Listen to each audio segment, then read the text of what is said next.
Buenos días a todos y a todas. Con esta mesa vamos a dar comienzo a la segunda jornada de la Feria Tecnosocial, una feria enfocada a la investigación y a la innovación tecnológica en el ámbito de los servicios, de las prestaciones del Sistema Público de Servicios Sociales de Andalucía. Como sabéis desde ayer, que lo hemos dicho en multitud de ocasiones, es una feria de ámbito internacional que persigue poner tanto la investigación como la innovación al servicio de las personas y que sitúa la tecnología como una herramienta facilitadora de la intervención social. Cuando empezamos a organizar este congreso, esta feria, nos pareció muy interesante montar una mesa en la que pudiéramos hablar de los retos de los servicios sociales en los nuevos modelos de sociedad que actualmente vivimos. Y precisamente de eso va a ir esta mesa en la que hoy me acompañan dos trabajadores sociales muy reconocidos, Joaquín Santos Martín a mi izquierda y a mi derecha Juan Manuel García González. Joaquín Santos Martín es un trabajador social de la Comunidad Autónoma de Aragón desde hace más de 30 años, también ha sido profesor en la Universidad de Zaragoza y actualmente es asesor de la consejera de Ciudadanía y Derechos Sociales de Aragón. Él sabe bien y conoce bien el tercer sector y lo que es ayudar a las personas vulnerables, a las personas más necesitadas. También ha participado como asesor técnico en la elaboración de la Ley de Servicios Sociales de Aragón y su catálogo de prestaciones y ha escrito 2 libros que seguro que a día de hoy son un referente para todos los profesionales y lo van a ser para todas las generaciones venideras, como son El Cuarto Pilar y El Síndrome de Katrina. Y a mi derecha me acompaña Juan Manuel García González, que es profesor titular de la Universidad Pablo Olavide de Sevilla.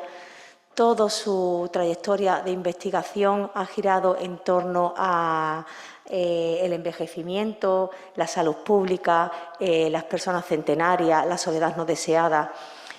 También es responsable del grupo de investigación del Plan de Investigación Andaluz de Investigación, Desarrollo e Innovación, el PAIDI, Demografía e Investigación Social en Salud.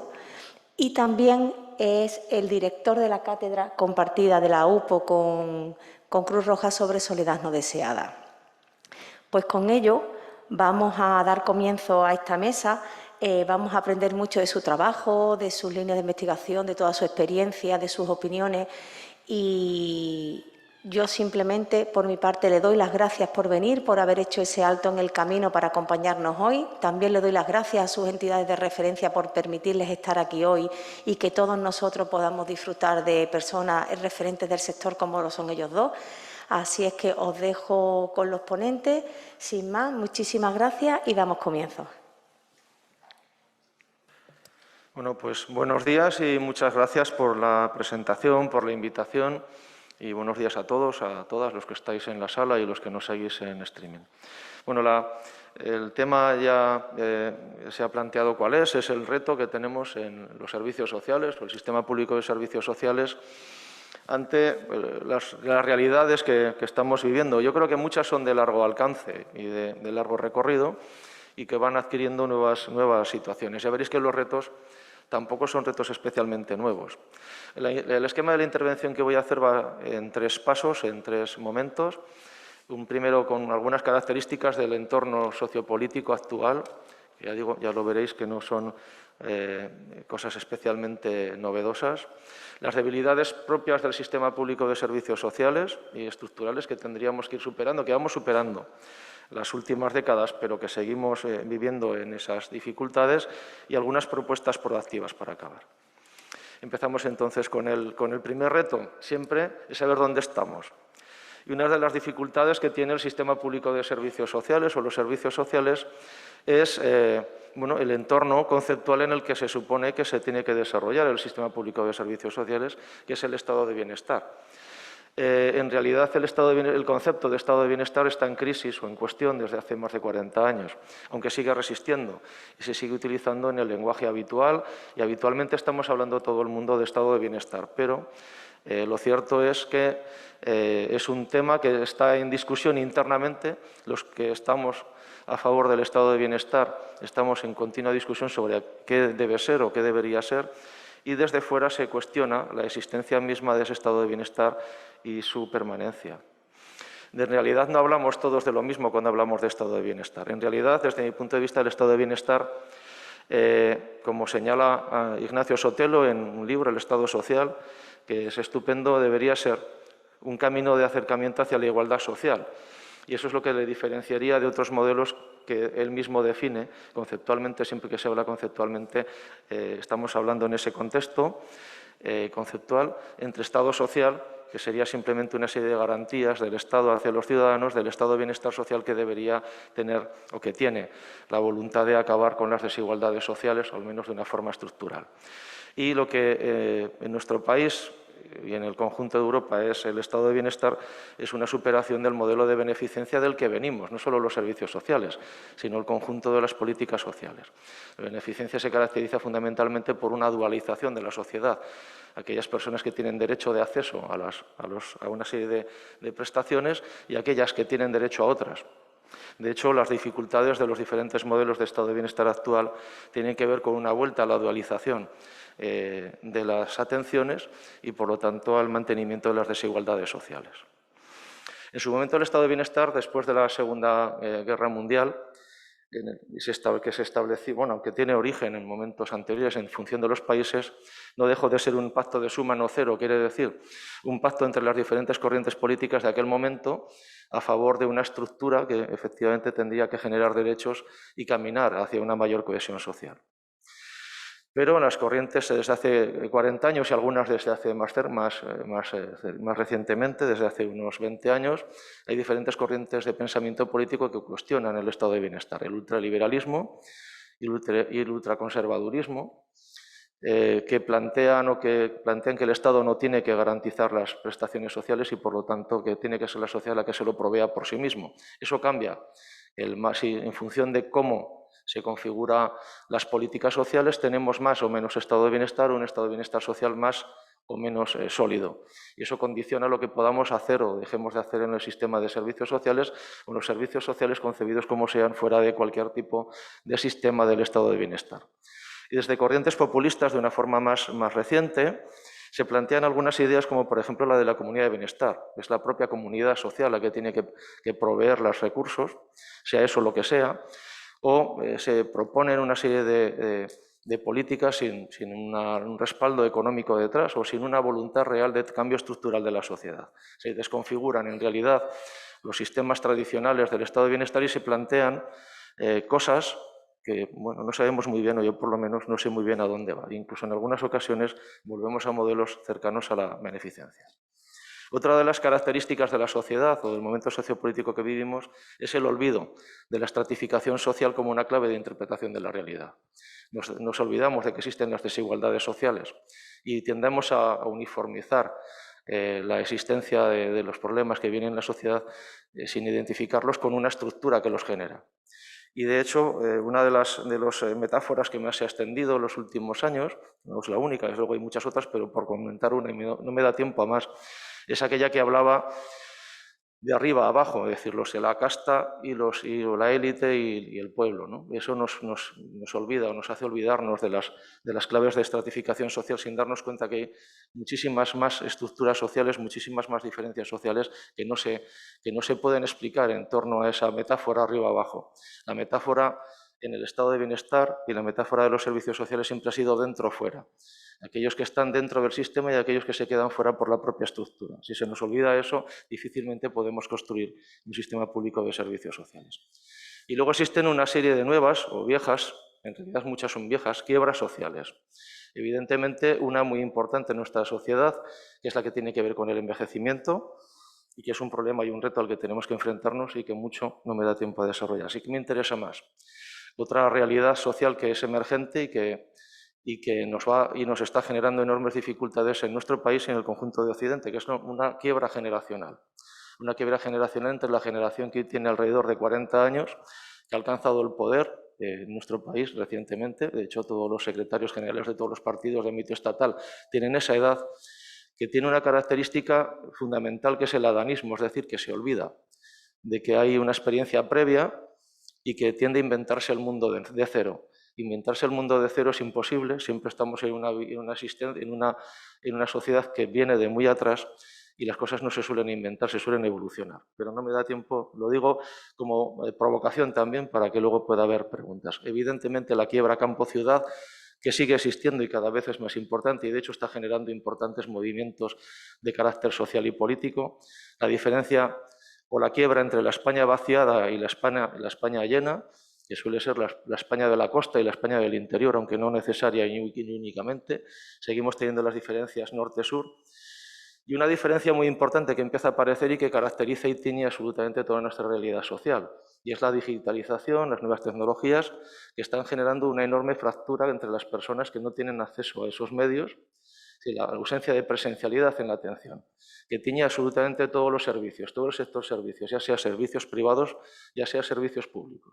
Incluso se empiezan a montar muchos servicios públicos que las personas, para poder acceder a ellos, tienen que tener un acceso a Internet, a un teléfono móvil, a lo que sea, y no son atendidos presencialmente.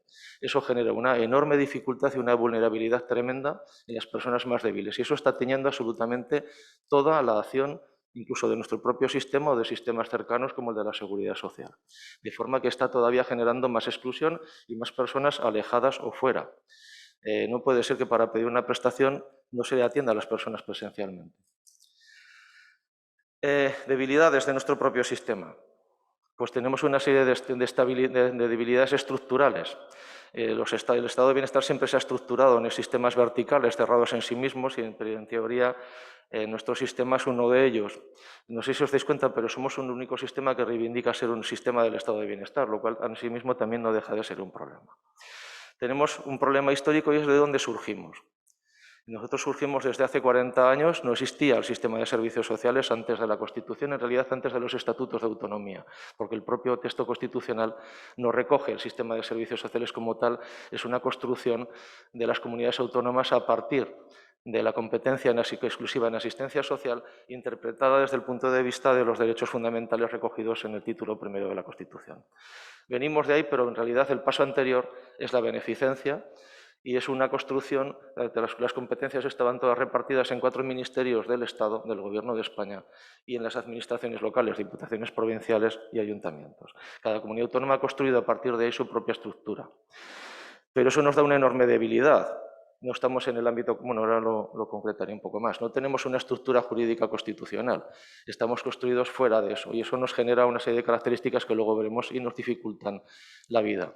Nuestro propio objeto de atención que no tenemos claro, nos estamos moviendo desde hace 40 años en una atención bien a los pobres y excluidos, lo cual nos convierte necesariamente en un sistema de segunda, porque estamos atendiendo a la parte débil de la sociedad y no al conjunto universal de los ciudadanos, aunque se nos llene la boca diciendo lo contrario, pero al final lo que hacemos es esto. O atenderlo todo, es decir, somos el furgón de cola de todo el estado de bienestar y cuando los demás no quieren atender algo nos cae a nosotros. Eso es un problema de falta de definición de nuestro propio espacio. Y luego la otra dificultad que tenemos es que hay una colisión continua en las realidades que nos toca vivir y que no acabamos de entender conceptualmente. Y es que son realidades que se mueven con lógicas distintas y que entran en choque. Y que nos genera una serie de dificultades añadidas. ¿Qué realidades son esas? Pues por un lado, la sociedad civil, que se organiza evidentemente como le da la gana y por lo tanto se organiza en torno a sus intereses. Y esos intereses, normalmente los que sean, los de la discapacidad, los de las personas mayores, los de los sectores de la exclusión social u otros sectores, se organizan en torno a su lógica, pero no en torno a la lógica del sistema de servicios sociales. Es lógico que sea así, pero eso genera una serie de dinámicas que nos dificultan la existencia como sistema. Lo mismo pasa con la administración, que lógicamente se organiza en función de la solución de los problemas que tengan que determinarse políticamente y luego el propio espacio del sistema que está sin delimitar. Como consecuencia, evidentemente nos cuesta que nos identifiquen como sistema, tanto en los diferentes ámbitos en los que nos tenemos que mover. Lo desarrollo después, salto ahí, ¿no? Por lo tanto, propuestas proactivas, condiciones que tenemos para avanzar y, por lo tanto, el tercer reto que es saber a dónde queremos ir. Y voy a ir muy deprisa para no comerme mucho tiempo de mi compañero y que podáis hacer luego preguntas. El primer reto es definir nuestro objeto de atención. que no está claro. Yo llevo 10 o 12 años haciendo esta pregunta en los diferentes foros a los que estoy, ¿a qué nos dedicamos? Y normalmente los propios profesionales tenemos enormes dificultades para identificar qué es aquello que hacemos. Por lo tanto, si no somos capaces de identificar lo que hacemos y si somos capaces de identificar lo que hacen el resto de los sistemas de protección, tenemos un problema de identidad muy importante y, por lo tanto, difícil de articular una imagen de cara afuera y, por lo tanto, de cara a todos los agentes externos, ya sea los propios partidos políticos, los actores sociales, los ciudadanos, la propia academia, que normalmente no nos reconoce. Entonces, eso, y los que teorizan sobre el estado de bienestar muchas veces obvian que exista el sistema de servicios sociales por nuestra propia debilidad. Por lo tanto, la primera tarea sería definir nuestro objeto de atención. Yo propongo uno, y ahora lo digo con una palabra porque el reto es decirlo en una palabra que se entienda. Y esta que voy a decir es a lo máximo que he conseguido llegar y se queda muy escaso eso, evidentemente. Pero bueno, nos dedicamos al desarrollo social de la persona. Luego intentaré identificar qué es eso. Me voy deprisa porque si no, no lo vamos a hacer. La persona tiene dos dimensiones en torno a las que se está moviendo: la autonomía, la capacidad de ser autónomo, y ahí entiendo todo lo que tiene que ver con la capacidad de autodeterminarse, de tomar decisiones en la propia vida, la autonomía funcional y la autonomía material básica. Y la integración relacional, la capacidad que tenemos de integrarnos o relacionarnos con el resto de las personas. Nuestra función, o la función tanto normalmente de los trabajadores sociales, en general de las profesiones que trabajan en el sistema de servicios sociales, es una intervención en la esencia de la persona. La persona en realidad es esas dos cosas, la parte social de la persona. Y si intervienes en un área, intervienes en la otra área. Si intervienes en la autonomía, intervienes en la integración relacional y viceversa. Esa sería, en realidad, la intervención, el centro de la intervención del sistema público de servicios sociales. Y la segunda propuesta de definición, que es mucho más larga, como normalmente las definiciones un poco complicadas o que intentan definir algo complejo, sería la que planteo ahí. Los servicios sociales son un sistema especializado del estado de bienestar que tiene por objeto el desarrollo de todas y cada una de las personas de una determinada sociedad, entendiendo por persona la dimensión social del ser humano en tanto que un ser con un proyecto singular que se compone de dos elementos que interaccionan de forma continuada, la autonomía y la integración relacional. La autonomía se concreta en los conceptos de autonomía básica, funcional y capacidad de autodeterminación, y la integración relacional en la capacidad de relación de cada persona con los grupos y comunidades de los que forma parte. La autonomía e integración relacional interaccionan y cualquier intervención en uno de los elementos del eje produce modificaciones en el otro. Por eso la intervención de los servicios sociales debe tener en cuenta ambas dimensiones, individual y social, en todas y cada una de sus actuaciones. Otros retos sería conseguir o tener relevancia académica, es decir, encontrar un espacio académico propio y conseguir tener investigación y evidencia científica. Me quedo en lo último, tendría para desarrollar cada uno de los puntos que estoy diciendo mucho más y tengo que ir necesariamente muy rápido. Pero una de las dificultades que tenemos como sistema y en realidad como profesiones es que no somos capaces de elaborar investigaciones que identifiquen qué es lo que conseguimos hacer con lo que hacemos. No tenemos evidencia científica normalmente en casi nada de lo que hacemos que demuestre que lo que hacemos sirva para algo. Ya sé que esto es muy provocador, pero en realidad hago una pregunta. ¿Para qué sirve un centro de día de personas mayores dependientes? No lo hemos medido. Tenemos una intuición y lo decimos, y lo vemos. Sabemos que sirve. Evidentemente, si estamos ahí, sabemos que sirve, pero no lo hemos medido. Por lo tanto, eso nos genera dificultades de comunicación, sobre todo con la academia y con todos aquellos que esto sí lo hacen. Seguimos estando en un paradigma más de fe que científico. En cierto modo, seguimos estando en el siglo XVII. No hemos entrado todavía siquiera en el siglo XVIII. Y aquí tenemos una dificultad. Y un reto, evidentemente. Alcanzar relevancia política. Pues si se dan cuenta, os dais cuenta, el tema de los servicios sociales no entra nunca en el debate político de altos vuelos del Parlamento español. Y eso nos genera una dificultad. No es un asunto de Estado, es un asunto de las comunidades autónomas. Y eso es un problema. No aparece apenas en los programas electorales, lo he podido comprobar. No voy a decir, sí que hay partidos que incorporan incluso una buena dosis de lo que es esto, pero la mayor parte de los partidos políticos de ámbito nacional no lo recogen. Y tampoco están los documentos de identidad y ni siquiera en las estructuras de los aparatos de los partidos políticos de ámbito estatal. Por lo tanto, ahí tenemos una carencia y una dificultad para tener existencia, porque los restos de los sistemas del estado de bienestar sí están ahí. Alcanzar relevancia social. Y es que los diferentes actores del sistema identifiquen el sistema, ya sean públicos o privados, o sociales, me da igual. Identifiquen el sistema como un objeto a proteger. Es decir, que identifiquen que su interés esté también en el interés del desarrollo del propio sistema y no en el interés lógico y legítimo, por supuesto, de lo que unifica o hace que existan esos sectores o esos grupos de presión o los lobbies de presión. Alcanzar relevancia jurídica. No tenemos una presencia, ya lo he dicho, no hay una presencia constitucional de los servicios sociales. Al menos sí que un reto que es histórico y de hace ya de largo recorrido ya es la necesidad de que exista algún tipo de ley de servicios sociales estatal que marque unos básicos o unos mínimos para el conjunto del Estado. No vendría mal incorporar una modificación constitucional que le dé una nueva relevancia al sistema de servicios sociales, una modificación de las estructuras de financiación. Alcanzar relevancia mediática estatal. Hay poquita cosa. La verdad es que prácticamente todo lo que se mueve en torno a los servicios sociales en la mediático estatal, pues prácticamente se debe a lo que haga la Asociación de Directores y Gerentes de Servicios Sociales, muy poquito más. Lo que aparece como noticia el tema de dependencia y nada más. Y eso nos genera evidentemente una dificultad de identificación relacionada con todo lo que he venido diciendo anteriormente. También alcanzar una relevancia administrativa.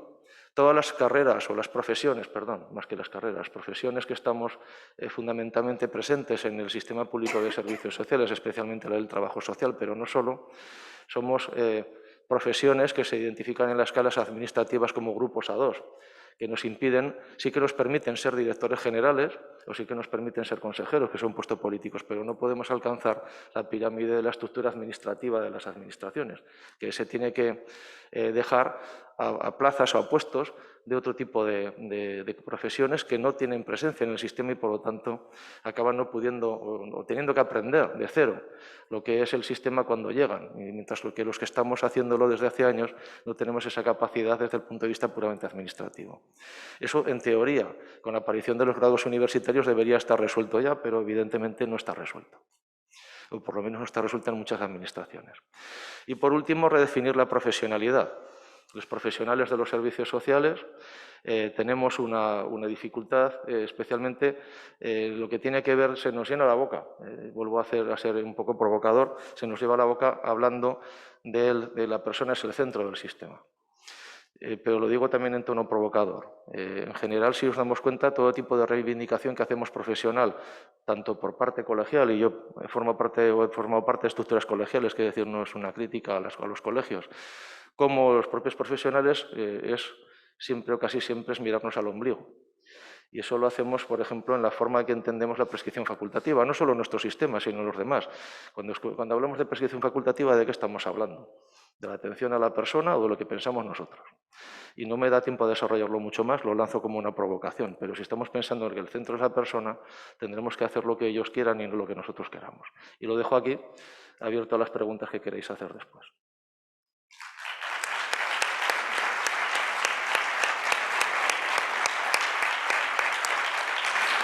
Muchísimas gracias, Joaquín.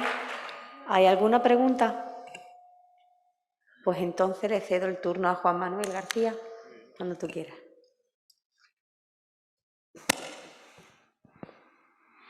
Muy bien, pues buenos días, muchas gracias por la invitación. Antes que nada, no quiero corregirte, yo soy sociólogo, no soy trabajador social, lo digo sobre todo en términos de tiene sentido para lo que voy a intentar contar y tiene sentido para no comprender muchas de las cosas en las que se mueve la profesión del trabajo social. Y me ha parecido fenomenal la intervención de Joaquín porque redefine fantásticamente lo que es el estado de bienestar, cómo lo comprendemos, cómo a veces se confunde con lo que es y cómo también define lo que son los servicios sociales, también cómo es la profesión desde dentro, porque entiendo que él ha trabajado mucho tiempo en este tema. Y aprovecho, traía una idea de contar alguna cosa, pero aprovecho varias de las ideas que él ha lanzado para redefinir un poco la cuestión. Y voy a empezar por el final del título de esta sesión, que es el nuevo modelo de sociedad. Parece que bueno, las sociedades cambian relativamente poco a poco, pero en los últimos años, específicamente para las personas que se encuentran en situación de acceder a los servicios sociales, ha cambiado bastante, y es que, sobre todo, bueno, por una cuestión también de, por simplificarlo mucho, hemos tenido pues una pandemia que todos conocemos, que ha ahondado bastante las desigualdades, y también nos encontramos en un contexto que hay que tener en cuenta a la hora de establecer la profesión, de establecer políticas sociales, de gestionar los servicios sociales, y cogiendo la idea de que hay que redefinir el papel de los servicios de la política, hacerse eco en la política, en esa política cercana, barrial, que es la que necesitan en el fondo los servicios sociales. Las grandes políticas están muy bien para algunas cosas, pero la que no se acerca a la persona, bien ha dicho Joaquín, que el objetivo de los servicios sociales es el desarrollo social de la persona, habrá que hacer política que esté cercana a la persona y no a las grandes instituciones, corporaciones, que a veces... Voy a hacer, ya que he lanzado algunas cuestiones provocadoras, voy a recogerte el guante, voy a lanzar algunas también, que ahora las desarrollaré.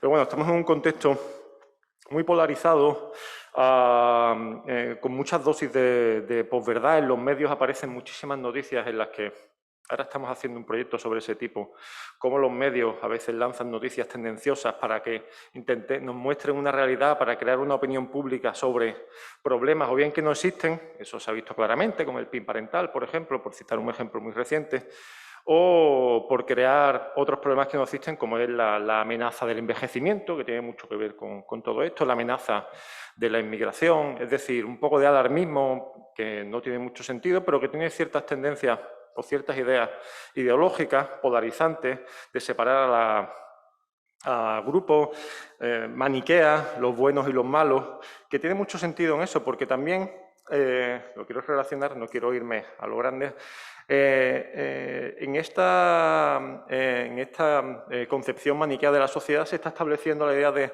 los pobres y los no pobres. Hablamos de vulnerabilidad social, que es un concepto muy manido, que a mí me parece que es completamente políticamente correcto. Vamos a llamar a la gente que no tiene los recursos suficientes lo que son, la pobreza. Pasa que desde la política muchas veces es complicado hablar de pobres y es mejor hablar de gente que se encuentra en situación de vulnerabilidad social. Vamos a decir las cosas como son. Claro, es complicado decir que, como ha pasado ahora en la Comunidad de Madrid, que dónde están esas personas, esos 2 millones de personas que se encuentran en situación de vulnerabilidad social. Mejor decir que dónde están esos 2 millones de personas que realmente están en situación de pobreza, que son con un gran potencial de ser pobres. No nos gusta ocultar de forma cognitiva lo que son las realidades complejas. Y también hay cierto negacionismo de la pobreza cuando hay instituciones relevantes, como Cáritas en ese caso, como Cruz Roja, con la que trabajamos de forma muy cercana, como la academia, que reivindico como un lazo entre lo que es la política y lo que es la actividad y la innovación social. Hay un negacionismo de los datos, un negacionismo de la realidad, alentado también por posiciones ideológicas que están pues, también muy cercanas a la extrema derecha, con la irrupción de los partidos de ultraderecha que hay ahora, que están claramente pues, poniendo el foco sobre problemas que no son los verdaderos que existen para la sociedad, en concreto para los servicios sociales. En el fondo, los servicios sociales, como están comprendidos ahora, es algo que no deberían existir. Ojalá dentro de aquí a 10 años esta feria nunca la hiciéramos. No lo hiciéramos por 2 razones. Primero, porque no nos encontraríamos bien ha dicho Joaquín, que nos encontramos que a veces hay un olvido de la estratificación social. Es un concepto también que es muy chulo en sociología, mejor llamarlo desigualdad, que es lo que es. Si no hubiera una desigualdad acuciante, no necesitaríamos la gestión de esos servicios sociales. Dicho un poco así, grosso modo, entendedme. Si tuviéramos un estado de bienestar poderoso, fuerte, recordad que el estado de bienestar se financia con impuestos, con los impuestos del trabajo, fundamentalmente, con los impuestos de las empresas, fundamentalmente con los impuestos del trabajo, que provienen pues, tanto del trabajo, también con impuestos, pues, como ya sabéis, de la compra de otro tipo de productos y de servicios. De tal manera que necesitamos una financiación pública por parte de tanto de la Administración como por parte de la población, de esos servicios sociales. Es importante recordar que el estado de bienestar no surge de la nada y el dinero que se utiliza para financiar los servicios que ofrece el estado de bienestar no caen del cielo, sino que caen del sistema impositivo que tenemos en la sociedad. Y una bajada de impuestos generalmente significa una bajada de la calidad de los servicios y una externalización de los servicios también en general supone una bajada de la calidad. Una bajada de la calidad en general también supone una peor atención hacia ese desarrollo social de las personas y a esa lima de las desigualdades, que en el fondo lo que buscamos es eliminar las distancias que hay entre grupos sociales. Y por eso decía, y aquí está la cuestión provocadora, que ojalá no existiera esta feria. Esta feria en la que ahí veo abajo, que casi todos son empresas. Las empresas dedicadas a los servicios sociales son muy necesarias, no hay ninguna duda.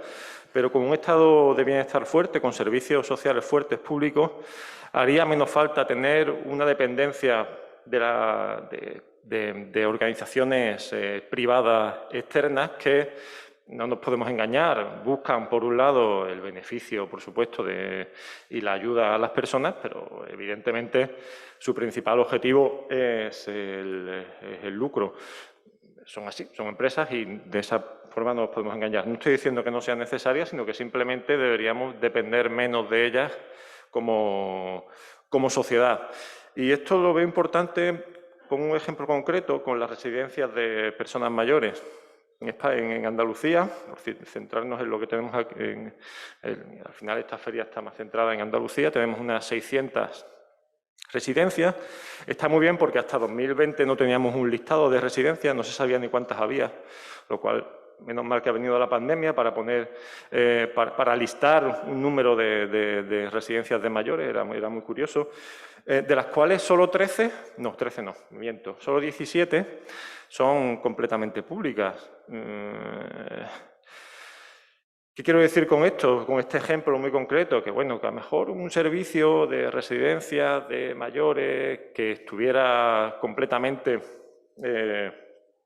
gestionado y que fueran de titularidad pública, probablemente diera, por un lado, un mejor servicio a esas personas que se encuentran en esa parte final de la vida y probablemente aliviarían las cuentas de las personas, de las familias, que son las que finalmente, en gran parte, o de los ahorros de esas personas.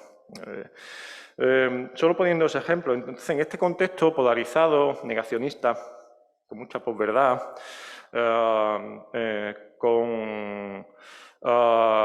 aporofóbico en gran parte, por parte también de ciertos sectores sociales, pues hay que ver que estamos en una nueva idea de sociedad.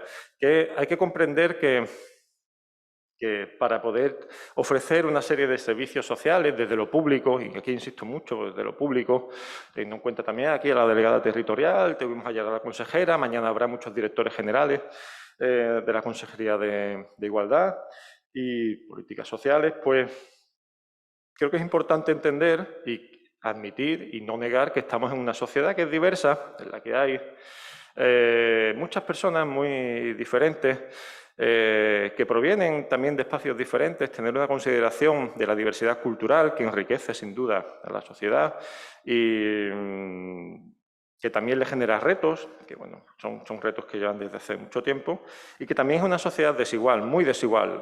La pandemia además ha incrementado esa desigualdad enormemente, que tenemos que también tener en cuenta.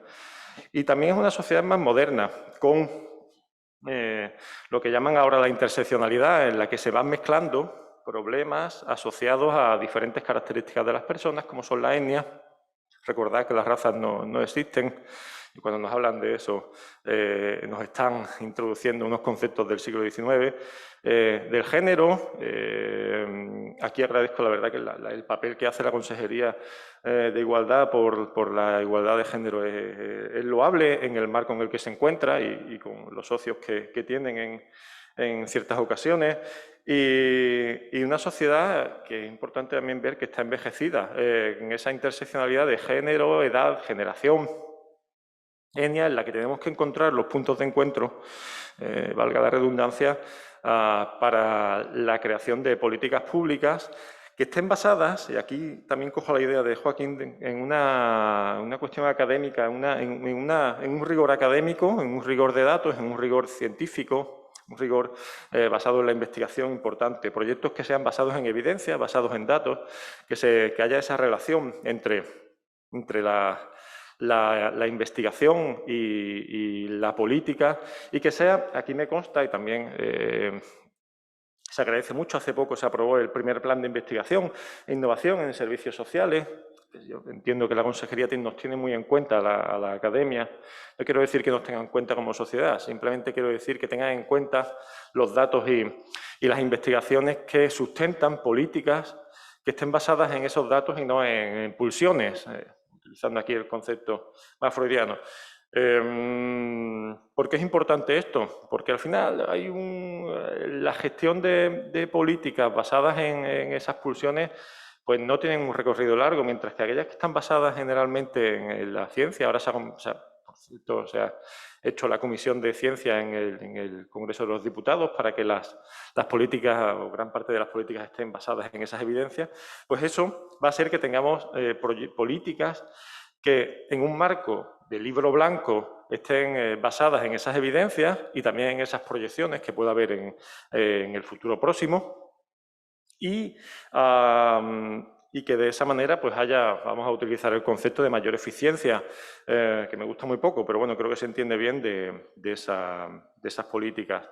Que sean además que haya una cristalización desde arriba, ese gran marco del plan de innovación, ese gran marco del plan integral de atención al envejecimiento, de plan protocolo frente a la soledad no deseada, por citar unos cuantos en los que sí conozco, que vaya cristalizando en esa política barrial, esa política cercana, esa política casa a casa, persona a persona, que son las que realmente tienen un efecto directo en el bienestar de las personas, ¿no? Esas grandes políticas o esas grandes ideas. Proyectos tenemos muchos, yo tengo 1000 ideas en la cabeza. Llevarlos a cabo cuesta mucho más. Eso yo creo que desde la política también se tiene, o creo que se sabe muy bien. Pero cuando se hace un proyecto, y con esto quiero acabar para que tengamos un turno de preguntas, no solo hay que hacer el proyecto, sino que también creo que es importante que haya que evaluarlo, que al fin y al cabo es como otro proyecto. Hacemos una política y vamos a ver qué efecto ha tenido en la población para ver si la repetimos, si la hacemos igual, si la mejoramos o si invertimos los recursos de alguna otra manera, si ha habido algún grupo que no hayamos tenido en cuenta, si en ese proceso en principio habíamos considerado a ciertos grupos con mayor vulnerabilidad o lo que fuera, para que pudiéramos atenderles de otra manera. Es decir, los proyectos siempre deben ir acompañados de una evaluación. Más que nada porque esos proyectos, esas políticas, están financiadas con dinero público. De modo que tendremos que rendirle cuenta en esa idea de rendición de cuentas horizontal con la sociedad, que al final, recordad, estamos en una democracia representativa en la que tenemos una serie de personas que representan al pueblo y tendrán que rendirnos cuenta de cómo se está invirtiendo el dinero que tienen en sus presupuestos y si lo que se está haciendo tiene algún efecto. Al final lo hacemos todos en nuestra casa y en nuestro día a día, intentar ver si el dinero que hemos gastado en cualquier acción nos ha redundado en un beneficio y si vamos a repetirlo. En estos casos de los proyectos es importante hacerlo. No solo es como hacer un parque y no pensar en gastarnos todo el presupuesto en un parque y no pensar en que tiene un mantenimiento durante los próximos años. No tendría mucho sentido y eso lo hacemos en nuestro día a día. Así que desde la Administración pública creo que también es importante que lo hagamos, como digo, en este nuevo modelo de sociedad. Y aquí voy a acabar, y esto ya al final, en que para eso también es muy importante, y creo que se lo he visto decir a Lola, a la delegada, varias veces. Aquí hay que darle las gracias a Twitter, por mostrarnos las ideas de muchos de nuestros representantes públicos, que hay que invertir en educación sobre todo. La base de que la disminución de la desigualdad es probablemente la educación, que nos equipara en cierto modo. De hecho, bueno, las nuevas generaciones van llegando cada vez con mayor nivel de instrucción y, por lo tanto, con mayores posibilidades de desarrollo. Esto ocurre mucho con el envejecimiento, por ejemplo, que es uno de los campos de batalla que tenemos por delante. Y en ese sentido creo que es relevante también que se haga esa apuesta principal, más en España y en Andalucía en concreto. Creo que es algo que debería revisitarse, una apuesta enorme por la educación pública desde los 0 años, por esa idea de que redunda en la conciliación y en la corresponsabilidad entre hombres y mujeres o entre parejas, en las parejas, sean del sexo que sean, y que también en el fondo son una fuente de apoyo para evitar que podamos tener una serie de servicios sociales que no estén generados por esa falta de conciliación y por ese empuje también desde la educación. Ya sabéis que los colegios son la mayor fuente de conciliación que tenemos y en la familia. Y si se hace desde lo público, olvidando ese modelo concertado tan dañino, creo, para la sociedad, pues creo que es una apuesta enorme que va a ser el generador o el mecanismo de la reducción de las desigualdades del mañana. Así que nada, muchísimas gracias.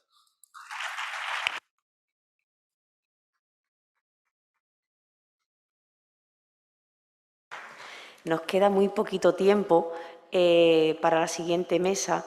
¿Alguien tiene alguna pregunta que hacerle a alguno de los dos profesores?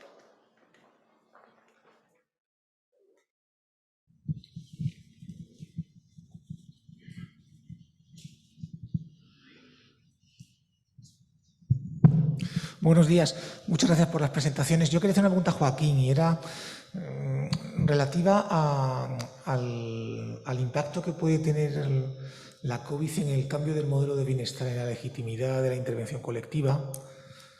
¿Cómo lo ves? Porque yo a veces pienso que el siglo XXI ha empezado con la COVID, ¿no? Que las lógicas anteriores son de otro tipo y hay una redefinición del esfuerzo colectivo. ¿Crees que puede influir en un replanteamiento del estado del bienestar tal y como lo has planteado?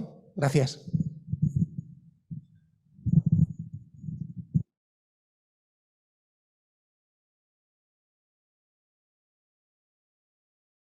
Perdona, es que me tenía que preguntar porque no sé, oigo con mucho eco y tengo un problema de oído, entonces no te he oído bien la pregunta. Ahora, por eso le he tenido que preguntar.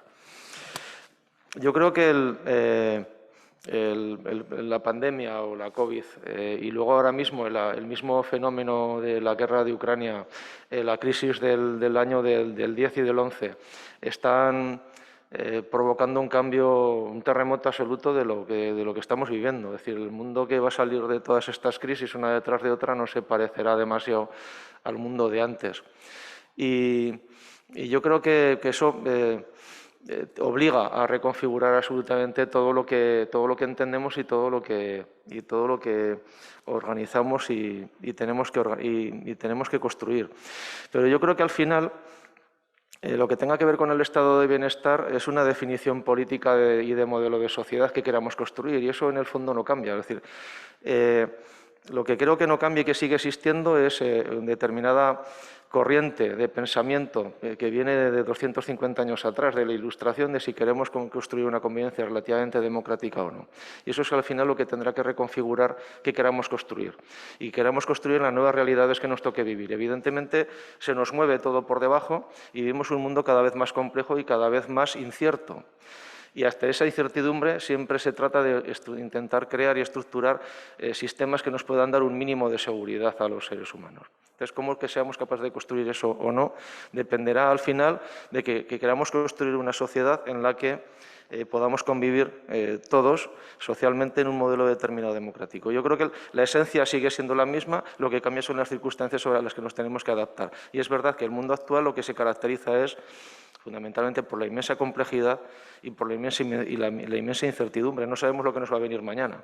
Entonces, ¿cómo nos tenemos que adaptar a eso? Lo que no podemos hacer es, para adaptarnos a eso, renunciar a aquello que nos constituye como sociedad occidental, si no renunciamos a nuestro modelo de ser, a lo que somos esencialmente desde hace 200 años o que se supone que queremos ser. Y entonces vamos a otro modelo.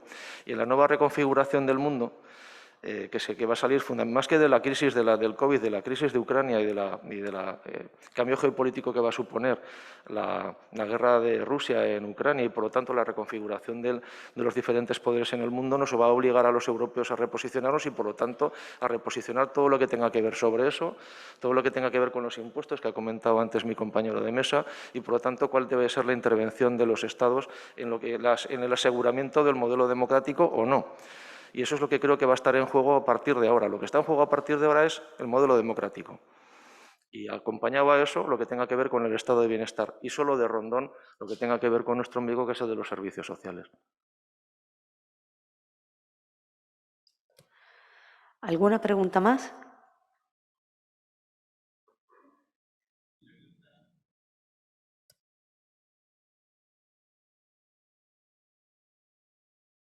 Estoy disfrutando. Mi pregunta es para Juan Manuel. Yo soy trabajador social y presidente de un AMPA, de un colegio público pequeñito de 100 alumnos aproximadamente, que cada año tenemos menos. Y usted comentaba que las desigualdades hay que corregirlas desde la educación y apuesta claramente por la educación pública. En cambio, esto está muy bien todo, se habla aquí, se pregona, pero realmente estamos tendiendo a que el sistema favorezca, entre comillas, a los colegios concertados, porque les amplía la ratio. Entonces, ¿no cree que estamos por aquí hablando unas cosas y después la realidad nos indica otra totalmente distinta? Sí, ¿cómo te llamas, perdona?